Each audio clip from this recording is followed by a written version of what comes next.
Hi YouTube. I wanted to do a review on the sawmill we bought, the Frontier os27. Had it for almost a year now. We've used it quite a bit. I'd say overall for the money it's worth it. I always look at stuff and say, would I do it again or wouldn't I do it again? And for the price I got it for, I would do it again. There are better sawmills out there, but you're going to pay a lot more for them. Overall, it's a Briggs & Stratton engine. The engine's held up real well. It's cut very, very well. It hasn't stalled out. Haven't blown it up. Haven't had any problems that way with it. The main thing is when you get the sawmill and you're setting it up, you have to be pretty handy to set this up. And the power head, the carriage comes all set up for you. It's this track that's real problem. And they really probably could do some improvements with their setup instructions on the track, and it would definitely help people out if they hired maybe a mechanical, what would you call it, a technical writer that has mechanical training to tell people how to set this up. They advertise laser cut track. Don't get real excited about that. If you come on over here for a second. Come on down this way. The laser track is just great until you get to the split where it goes together. And this is not set up right, I'll tell you that right now. The instructions were very, very vague. I got it set up the best I could, and then through talking to Norwood Saw, because that's who really owns the company, several times I figured out that they wanted this pushed over this way a little bit. One set down, but the instructions did not indicate that. And after it was set up, I was too much in a hurry to start using it before I did that. So if I would change that around, it might change the track problem a little bit. But what it is when you're cutting, you could just feel a little bit of a bump in the road there. And especially when you're taking a nice heavy cut, say through a 14-inch board, you got to give it a little extra oomph to get it past there. What I did is I cut these big timbers and then reset the sawmill up on the big timbers, and it definitely helped the problem too, because if you don't have this is actually screwed into the timbers. If you don't have this screwed into the timbers, or if you don't have the sawmill anchored down and you go throwing up a big log on here, it just kicks the track everywhere. So I guess there's not too much you could do about that except for mill your own timbers and reset it up. The beds are okay, but if they could go one step further and they could powder coat the beds, I think that would help. The paint, it did not last long at all. I would say within the first couple of weeks I had the paint off of that one the bed rail. I don't know exactly what they call it, a bed rail or whatever, but that's what I call it. The paint kind of gave out on it, and they do collapse a little bit. And towards the end, when you start putting some big logs on it, you bump it. They come with the standard with these attachments to set your stops up on it. I made two of my own and bolted them on. I guess to reduce the price, they only give you two. To be quite honest with you, you probably need 4 or 5 on it to really make this thing work the way it's supposed to. They should just include a couple more of those in there. That would help people out. Like I said, all in all, it cuts well, has plenty of power. It's easy to get to. The blades are pretty easy to change. There's a little pop pin on here and a little latch. You pull the pop pin and latch, unhook this, just pull that off, and then you can open it up and get to both sides to change your blade. Obviously you got to open up both sides. When you open it up, you want to clean out the extra sawdust there, get it all nice and clean, take the blade off. To take the blade off, you just turn the handle, back it all the way out. The blade gets real nice and loose, and you put your next blade on. This is something I wanted to show you here. They don't really indicate how far back to take this. I think it really depends on what saw blade you put on there. Different saw blades are a little bit different lengths. But when you get this back into here, that's right about the place that we take it to, and it gives us a good tight fit on the saw blade. The cable system is a little bit different too. I mean, they got that little cable going up, and that brings the whole power head up and down. We ran into a problem right off the bat. I broke one of those cables. There was a unit that fit right up onto here, and if you look over there, you can see where that bearing and that shaft is. It kind of covered all that, and what it was doing was rubbing on the cable. And after a couple weeks worth of use, it just snapped the cable. They did send me another cable, no charge, no shipping, no charge. I just left those two covers off, and that solved my problem. The water system isn't the greatest. This valve failed right away, and I basically just put a little C-clamp on there to kind of, I let this, it failed while it was wide open, which is a good thing, and I just put the C-clamp on there to adjust my water control going down to the saw.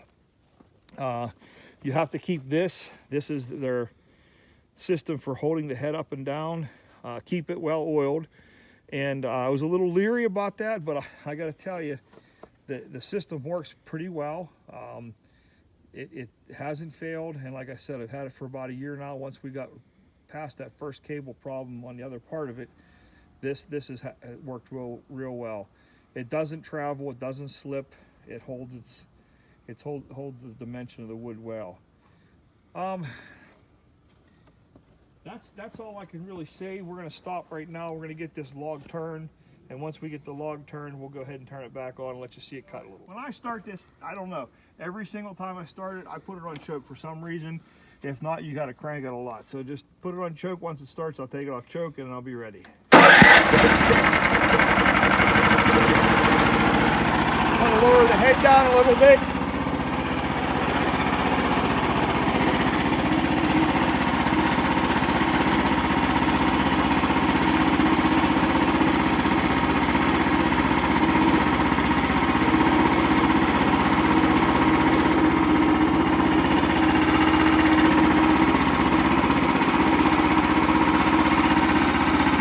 Another thing about this saw, with the arm coming off, it kind of gives a little fork this way.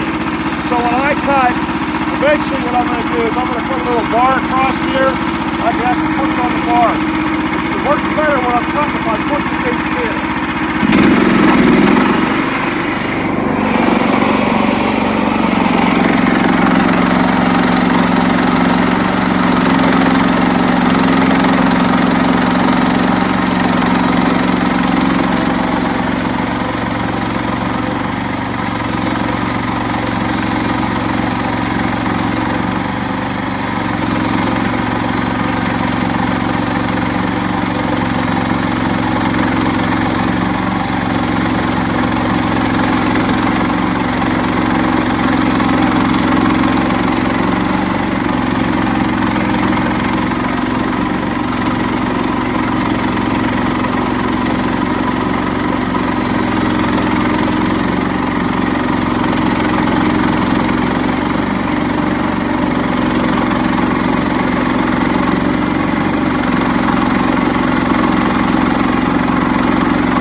So, like I said, all in all, it's a good saw.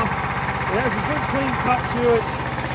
It has plenty of power. I could have went through the log a lot faster. Of course, this is just the top cut in a lot of the sap edge. But I've noticed if you take your time cutting through there, you don't go through blades as fast, so I slow down. And again, that would have cut through there a lot faster, but I think that I would wear the blade out a lot sooner.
Inch cut, and it handled it fine. A nice 1/4 inch cut, very accurate.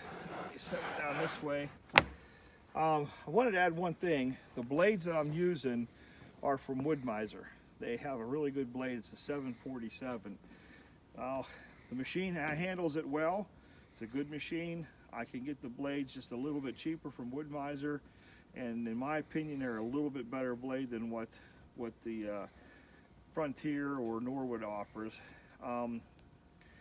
Funny thing though, when I was talking to one guy up at Wood Miser, I told him the machine I had, and he was kind of hesitant on me using a 747. He said, I don't know if that machine will handle it because it's a very aggressive blade.